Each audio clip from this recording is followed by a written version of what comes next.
नमस्ते। आज हम हिंदी साहित्य के लेखक पद्मलाल पुन्नालाल बख्शी जी के प्रसिद्ध निबंध क्या लिखूं को समझेंगे। बख्शी जी सरस्वती पत्रिका के संपादक रहे और अपनी सरल भाषा शैली के लिए वो जाने जाते हैं। यह निबंध केवल लेखन के बारे में नहीं है बल्कि जीवन को देखने के नजरिए के बारे में है। कहानी शुरू होती है लेखक की एक उलझन से। उनकी दो शिष्याएं हैं, नमिता और अमिता। नमिता चाहती है कि लेखक दूर के ढोल सुहावने होते हैं विषय पर निबंध लिखें और अमिता का आग्रह है कि वो समाज सुधार पर लिखें। अब लेखक परेशान है कि इन दो भारी भरकम विषयों पर आदर्श निबंध कैसे तैयार किया जाए। यहाँ लेखक एक बहुत सुंदर उदाहरण देते हैं।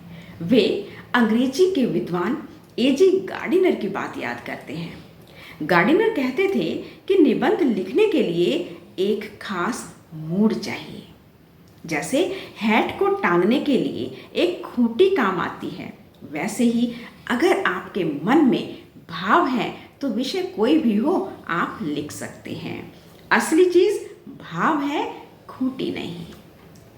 लेखक को अपनी समस्या का हल अमीर खुसरो की एक कहानी में मिलता है। एक बार खुसरो एक कुएं पर गए जहाँ चार औरतों ने उन्हें अलग अलग विषयों पर खीर, चरखा, कुत्ता और ढोल पर कविता सुनाने को कहा।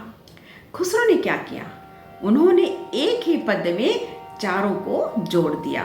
खीर पकाई जतन से, चरखा दिया चलाए, आया कुत्ता खा गया तो बैठी ढोल बजा। तो लेखक भी यही रास्ता चुनते हैं, दोनों विषयों को एक ही निबंध से जोड़ने का। दूर के ढोल सुहावने क्यों? अब बात आती है पहले विषय की कि लेखक कहते हैं ढोल जब पास बजता है तो उसके शोर से कान फटने लगते हैं, लेकिन जब वही ढोल दूर बजता है तो उसकी आवाज मधुर लगती है, क्योंकि दूरी यथार्थ की कड़वाहट को छिपा लेती है। दूर बैठा व्यक्ति आवाज में शादी ब्याह के उत्सव की खुशियों की कल्पना करने लगता है। दूसरे विषय पर लेखक एक गहरा सच बताते हैं। वो कहते हैं कि तरुण जो होते हैं, जो युवा, वो भविष्य की ओर देखते हैं। उनके पास सपने होते हैं, अभिलाषाएं होती हैं, इसलिए वे वर्तमान में बदलाव चाहते हैं, यानी क्रांति चाहते हैं। वृद्धजन क्या चाहते हैं? बूढ़े लोग अतीत की ओर देखते हैं, उन्हें अपने बीते हुए दिन सुंदर लगते हैं और वे पुरानी परंपराओं को बचाना चाहते हैं।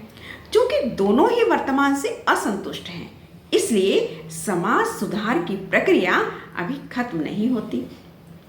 अंत में लेखक कहते हैं कि समय का पहिया चलता रहता है। आज जो नया है, आधुनिक है, कल वो पुराना हो जाएगा। तो आज के युवा कल वृद्ध हो जाएंगे और बीते दिनों को याद करेंगे। तो अंततः दोनों के ही सपने सुखद होते हैं, लेकिन सच ये है कि दूर के ढोल सुहावने होते हैं। नमस्ते।